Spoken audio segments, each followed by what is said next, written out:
Good day, everyone, and thank you for joining today's panel discussion. According to the OCBC, copper could break new record highs in the current super cycle, with exceptional end demand from China. But they also estimate that the market could see a supply shortage of some 630,000 metric tons this year. And Goldman Sachs have also published a paper detailing how there will be no decarbonization without copper, saying that the critical role copper will play in achieving the Paris climate goals cannot be understated. Without some serious advancements in copper capture and storage technology in the coming years, the entire path to net zero emissions will have to come from abatement, electrification, and renewable energy. As the most cost-effective conductive material, copper sits at the heart of capturing, storing, and transporting these new sources of energy. In China, the copper prices continue to rise despite Chinese authorities' efforts in restraining commodity prices. With the electrification trend, US planned massive infrastructure investment, and union calls for a strike at Spence and Escondida, prices are volatile, presenting both risks and opportunities for market participants. But commodity trading is an extremely complex business, with copper concentrate being one of the most challenging commodities to manage in the metals trading industry. For market participants to compete in the space, they need to have systems in place that can effectively manage all the financial risks, complex pricing arrangements, warehousing activities, and credit management across the entire trading cycle. Today, I'm joined by three gentlemen who are experts in both metals and the associated trading-related activities to discuss these complexities in more details and highlight how metals trading businesses like yourselves can take advantage of this highly volatile market. Gents, it's nice to have you here. I think firstly, if you could briefly introduce yourself, I'll start off with Christian. Yeah, hi, my name is Christian Does. I'm a director with Baringa Partners based here in Singapore. We've been in the region for a while, myself for 3 years. We're a business and IT consultancy and specializing on the commodities trading sector here in Singapore, helping clients to set up and make trading businesses more efficient. Pleasure to be here today. Thank you, Christian. Gary, I'll let you go next. Sure. Gary Vasey, managing partner with Comtech Advisory. We're an analyst firm, been around for 17 odd years in one form or another, looking at CTRM software and related markets. Excellent. Virgil? Hi, everyone. My name is Virgil Tsai. I'm the product development manager based here in Singapore. I manage a group of technical analysts and developers to make Inuit and InTrade a better service provider to all of your commodity trading businesses. Pleasure to make your acquaintance. Thank you. Christian, I'd like to start today off with you.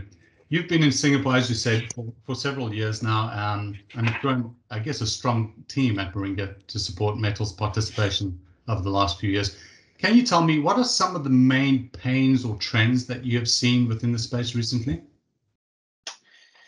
So we've definitely seen much more demand from our clients around metals and metals trading. I think when we got here, it was LNG was a big story, but now in the last year or so, and certainly the last few months, metals has certainly come to the fore. As you've explained it in the introduction, it's a hot topic on the in the context of decarbonization, copper demand going through the roof, other commodities following suit, etc. And what we really find with our clients is that people or organizations who haven't really traditionally been trading much or not given it that much thought now start thinking about it, start thinking more about their risk management processes, how they set them up, and how they get a bit smarter about all this. We've seen more demand from the mining industry as well, which I think traditionally have I heard it called a dig and sell business model, which is probably still true, but they're getting a bit more interested in trading and risk management, and we're certainly seeing a few more questions arising there around CTRM, around trading capability building, etc. So there's certainly a lot happening. I will keep it short, but I think there's a few themes coming out of that.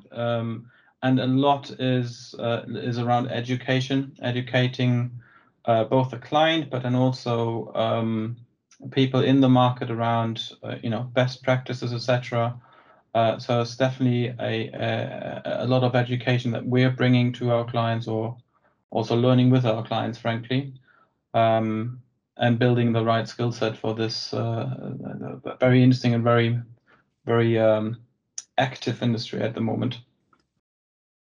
Excellent. One of the things that you mentioned is the educating the marketplace, and I'll bring this over to Gary, because I know that Comtech Advisory have, as Gary said, been around for a long time, educating other marketplaces as well. I guess, Gary, starting with US and then Europe, and now, do you find that the same thing is going on? You find that you're needing to educate the APAC market a lot as well with regards to CTRM? Well, certainly that's been the focus in the last couple of years, but we find that it's not just geographic, it's also generational, so that we also, sometimes we write articles about, say, spreadsheets or something fairly basic, and we think that that's sufficient, and then a couple of years later we're reminded by somebody that actually there's a whole new generation of people come into the industry that have not had that messaging. So I think it's about constantly trying to package up content and information and educate the entire industry, both in terms of the shifting of the sort of focus of where the activity is, which has gradually moved from the US through Europe into Asia Pacific, and also generationally, which has moved from old people like me to people coming out of college. Yeah, so it's a constant game of trying to educate and understand where the industry is going and pitch the same sort of content, but against the different trends that we're seeing going on in the industry at a particular point in time. Excellent. I think that's a really good point, and I'll hand it over to Virgil now, because I guess from my side, from a marketing point of view, we've definitely seen that we need to pitch the marketing pitch to a younger crowd. Virgil, are you finding that that clients and prospects that we're dealing with now have also had a generational change when you're going and working with them directly? Yeah, absolutely. For starters, I think most of the operators who execute the trade in terms of logistics, warehousing, treasury, payment, and even some of the trade booking process are getting younger and younger. That is certainly something. And not only from our clients' perspective, even within Inuit, nowadays, when we are hiring business analysts, consultants to implement a project for our clients, we are also dealing with a wide group of young people, and it is very important for us to bring them up to speed in terms of understanding all the different business processes or the workflow. And the trend is definitely observed within our organization as well as in our clients' offices, for sure. Okay, all right. I'll ask one last question on this, because this is taking a different direction, but with a younger generation, do you as a group find that the younger generation are more tech savvy in terms of what's going on and how to work with systems as opposed to the previous generation? Yeah, absolutely. Yes, absolutely. I mean, when we are dealing with more with more experienced industry veterans in the past, I think people are, especially for those people who have never used the CTRM in their life, most of them are more comfortable with their old way of handling business. That means transferring information from one department to another department through email or through messages and through paper-based document or digitalized documents. While the younger generation are more open to the idea of integrating certain things together so that the efficiency could be higher. And the older generation, or should I say, that may be a wrong word to use, but what I mean is the more experienced industry veterans, when they are handling their daily business, Excel spreadsheet tend to be their ultimate solution most of the time. And it's like the almighty tool that they are so comfortable with, even from their previous job that has nothing to do with commodity trading. And that habit can be a little bit difficult to change. And I think we can all acknowledge that Microsoft Excel spreadsheet is a very powerful and useful tool, given its flexibility. But the problem is it's not a system. It cannot handle the integration of data and information. That introduces a lot of overhead in communication from one department to another department. And most of the time, a lot of overhead in reconciliation too. And that kind of problem is what ultimately motivates us to solve problems for them. As to the younger generation, when they are looking at this kind of problems, naturally they would get a hang of Microsoft Excel spreadsheet. That is no problem for them. But a lot of the time, they are also slightly more tech savvy in the sense that I've seen some young people, Python is getting more and more popular these days, and is almost becoming a very useful programming language, even to those people who are not naturally from the computer science background.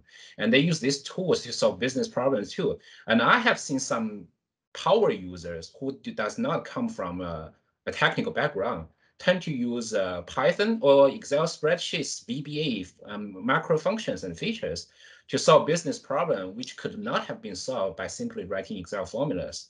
And that is my observation in the past couple of years. Thanks, Virgil. I think we went slightly off, but I think it was a nice thing to talk about a little bit there. Let me get back on track, Gary.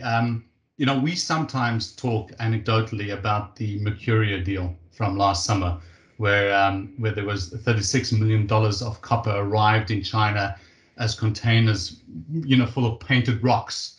I know it's anecdotal, but fraud on this scale represents a real risk. As well as many other risks, not only in metals, but the global commodities space. Given your experience with risk management solutions, how have you seen businesses coping with these types of risks, and what do you think metals businesses should ultimately look out for?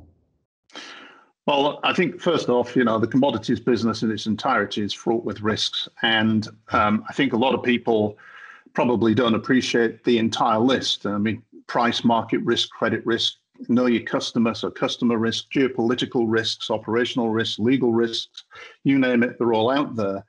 And so what we've been seeing is a significant honing of interest in all forms of risk management over the last several years. So we've seen, for example, with the work from home scenario and the shifts in demand patterns and pricing, we've seen a little bit of a breakdown of historical approaches to looking at risk. So we've seen market risk supplemented with more stress testing and modeling to try and get around some of the historical breakdown issues. We're seeing a lot more focus on things like workflow and approvals, because people are working at home, and anyway, we want to automate and increase the efficiency of the business. And we can audit the workflow and approval process to make sure that everything's being done, the right documents being attached, the timing is happening. So we're avoiding certain types of operational risk where perhaps we're penalized for a lack of a document or late delivery of something. We're seeing a lot more emphasis on looking at risk in real time, whether that's from a market or credit risk perspective, and calculating all the numbers based on events like a price shift or a new assay coming in, for example, triggering a change in valuation. So we're seeing a lot more emphasis on triggered calculations, triggered around either events or just triggered every 5 minutes or so to try to get a more up-to-date perspective of the business. We're seeing a lot more audit trailing, who did what, when, and why, so that we can drill into things like what went wrong. Seeing a lot more emphasis on security, whether that's around looking at possibility of using blockchain to look at custody transfer, or whether it's simply just taking simple sort of approaches to inventory like that. So putting monitoring equipment on the container so that and GPS, so that if the container's driven to some place that it shouldn't be, people are alerted to that and they can see where that container is. And also if the lock is tampered with, people are alerted that the lock has been tampered with. And in the case that you mentioned, had there been that kind of equipment in the container, they would have been alerted very quickly to the fact that A, the container wasn't where it's supposed to be at a particular point in time, and B, somebody must have been tampering with the locks. So we're seeing all kinds of different risks. We also saw just recently, of course, the stuck tanker or the stuck vessel in the Gulf of Suez, and we saw all the issues that had on commodity transportation and commodity markets in general. So with what you started talking about, the increase in demand, the sudden rebound in demand, and then the increase in demand, seeing much more price volatility, prices going up. So we're going to see the possibility of more fraud, simply because it's more attractive to be fraudulent. So people just need to be much more vigilant. They need to look at it from a holistic risk perspective, and they need to look at it from a security perspective, and ensure that you have a holistic view on risk, essentially. I'll leave it there for now. Okay. I think this brings into the conversation, once again, Christian, I'm going to bring it over to you. You know, when we talk in Inuit, we talk about our solution, risk management solution. However, I think most of the businesses you work with work on a scale of automating the entire business from front all the way to the back, if I understand correctly. What seem to be some of the main concerns that you're covering right now, some of the main pains? I think Gary's covered quite a lot of them in his thing, but anything you'd like to add from your side? You're right, Gary. You covered quite a lot on that, Arel. So I can pick and choose on what I comment on. I think there's three themes that are definitely recurring with our clients, and that's particularly in the context of risk management, is data, transparency, and traceability. Because you want to have the data in the first place. You want to know where it is. You want to be able to deal with it in a structured fashion and extract the information from it. You want that to be transparent, both for your performance management, but then also the risk management, finding, really the detail, drilling down in the detail, what went wrong, what went right in terms of analytics, etc. So you can go, if I'm kind of touching on another subject there with the analytics, you can spin that wheel even further. And then lastly, traceability becoming more and more of a topic. If you look at the larger industry, sustainability, traceability, etc. So you need to have the data trail. You can basically trace it back to its origin, calculate carbon footprints, or all other kinds of use cases you have for traceability. So I think those are themes that come through, and they're kind of brought together in system landscapes, transformation programs, etc. So it's these kind of themes we see. I think where we interact with CTRMs and your product is often different stages of where clients at. I think I started saying the base case of starting a new trading business and selecting an application for a particular use case, etc. So that's one, and we have quite a few customers where that's part of the journey. But then you have the other end of the spectrum of more sophisticated traders who know what they're doing already and are looking for that edge, that not like basic trading capability. I want that edge, that little extra. And that's where it gets interesting, because particularly in metals, because as you alluded to, it's famously complex. Copper concentrates being one example, etc. All the different moving pieces, etc. What we've seen is many platforms struggling to reflect all the variety of the moving pieces, right? And that's been tricky. So we've seen people trying to reflect that on spreadsheets. That's always the starting point. In-house build, buying a solution, customizing the heck out of it and around it, etc. It felt, and maybe Virgil, you're going to contradict me in a second, but it felt like a problem hasn't been solved properly yet in many areas, right? And that's been quite interesting. And actually, it's a blocking point for many clients who say like, "Oops, this is a few dimensions too big for me as a problem to bite off. I want to start slowly." And it's kind of, all right, where do I start, right?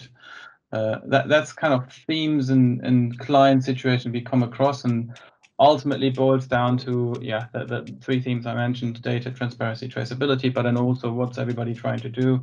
They want to protect their margins from, losses and volatilities, etc. They also want to benefit from the opportunities that all the volatility brings, right? And optionality that's embedded in contracts. So that's kind of what everybody's after, protecting against the downside, but unearthing or using the value that they haven't used yet, right? Sorry, I went on a wild range of topics, so try to match what Gary covered, but yeah.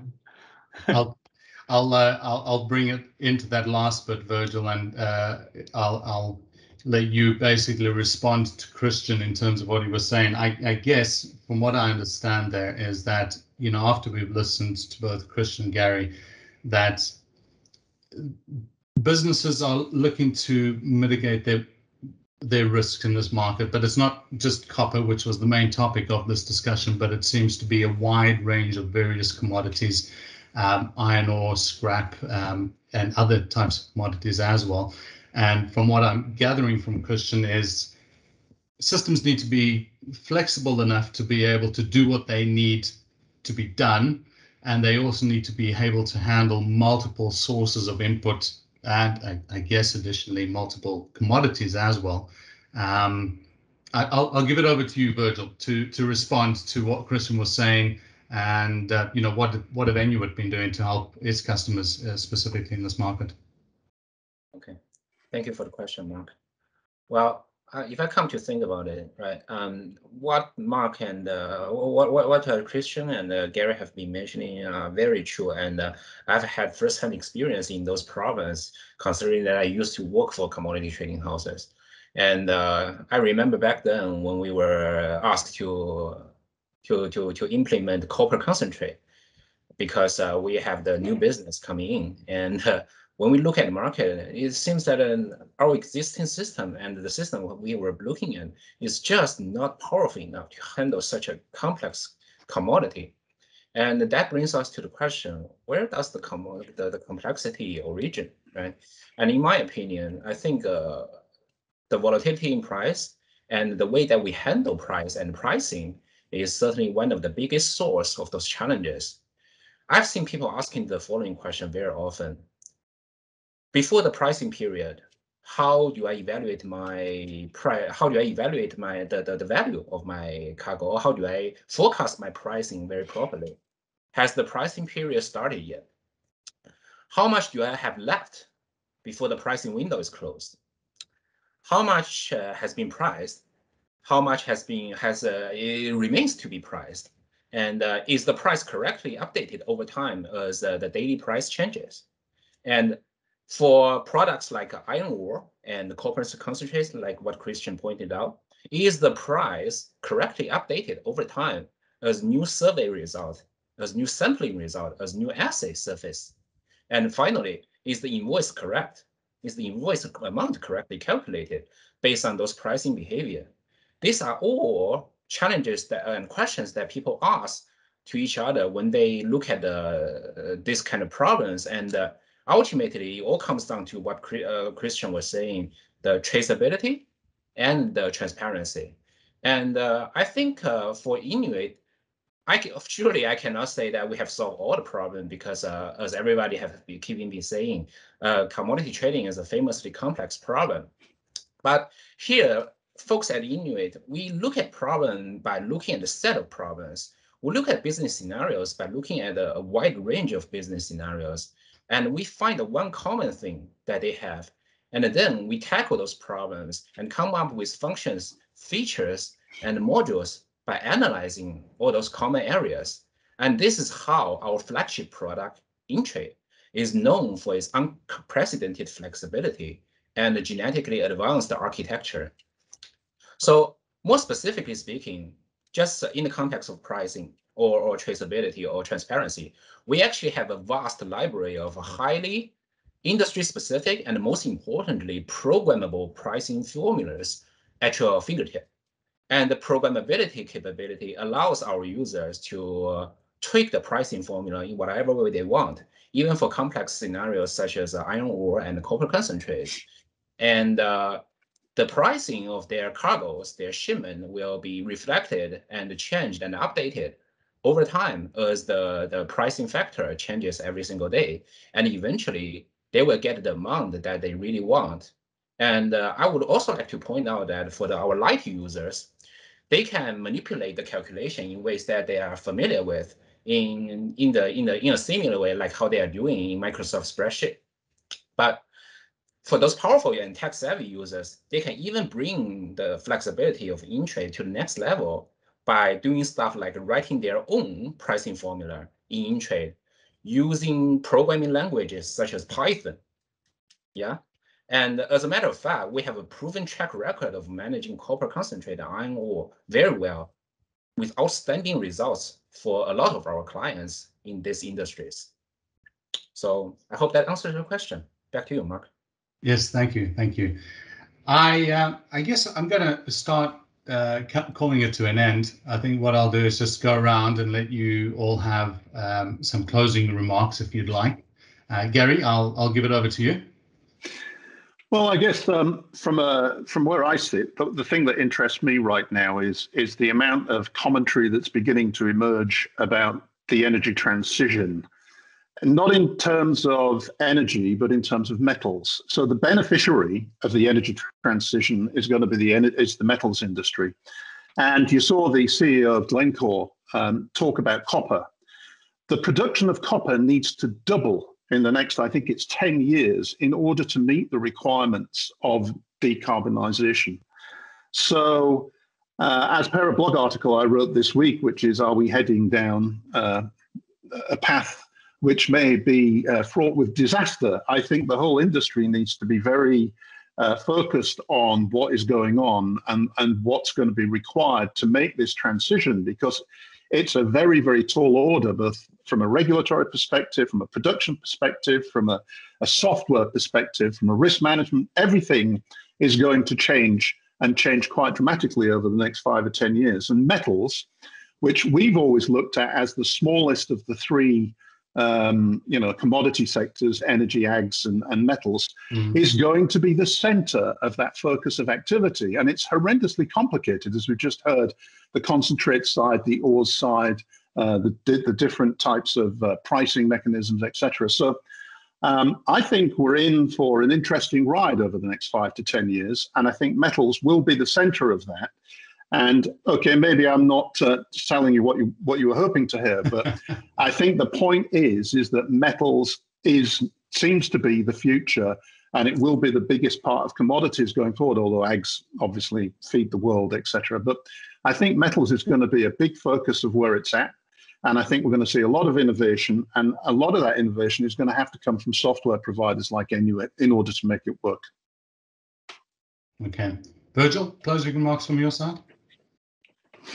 Yeah, I couldn't agree more. I mean, when we are looking at the commodity trading in the past, it's like when I was working for a trading house, I used to have this experience when we need to hire an operator, and that operator got stolen away by our trading house because the person prefers a more popular, quote unquote, popular commodity. But in reality, these days, I do see a trend where the number of metals trading houses is rising, and certainly, when this has presented more opportunities to companies like Inuit, but in the meantime, we also face a lot of challenges over there, and we respond to those challenges accordingly by listening to them, understanding their problem, find the things that is so different from metals trading as compared in metals trading as compared to oil trading, because for those people who does not know, Inuit and in-trade as a product is first invented to help people to trade the energy to trade energy related commodities in a better way. So we certainly see a lot of gaps over there, and we have been working very hard to fill those gaps. And now I think today we are at a stage where we can proudly call ourselves a very good solution provider for the metals market too. And we have created a lot of interesting functions and features to help them solve the problem Just to name one thing, that the Python formula I said just now is invented because of the complexity in copper concentrate iron ore, right? And we have also created other types of functions and features for steel trading houses to manage their individual lots and even coils better, because the granularity in terms of managing and tracing their cargoes, their products, is just higher in metals trading as compared with all the commodities that we have been handling in the past decade. Okay, excellent. Thank you, Virgil. Christian, saving the best for last. How would you? Yeah, I'm not sure I have that much to add, but obviously it's been, I mean, it's labeled the decade of metals, the super cycle of commodities, etc. So there's quite a few superlatives and probably an article a day or several articles a day in the same vein. I think maybe I close with a slightly selfish remark, right? As a management consultant in the commodities industry, I'm obviously very excited to be working in this industry at this time. It feels like it's never been a better time, and lots of exciting, interesting work ahead of us. Lots of changes that we need to adapt to, that our clients need to adapt to. It's definitely not going to be boring, that's for sure. And yeah, I'm actually looking forward to helping solve and address all the different challenges that will come our way, as they undoubtedly will, right? So yeah, that's my selfish remarks as a management consultant. Right, well, thank you very much, gentlemen, and thank you all for joining us today. If you do have any questions, please feel free to send an email over to marketing@enuit.com. If it's for either Gary or Christian, we'll be more than happy to forward it off to them and let them answer you directly. Right, from myself, that's all. Thank you, Gary, Christian, Virgil, for your time. I wish you all a great rest of the week. Thanks. Thank you very much. Pleasure. Cheers. Bye-bye. Cheers. Bye.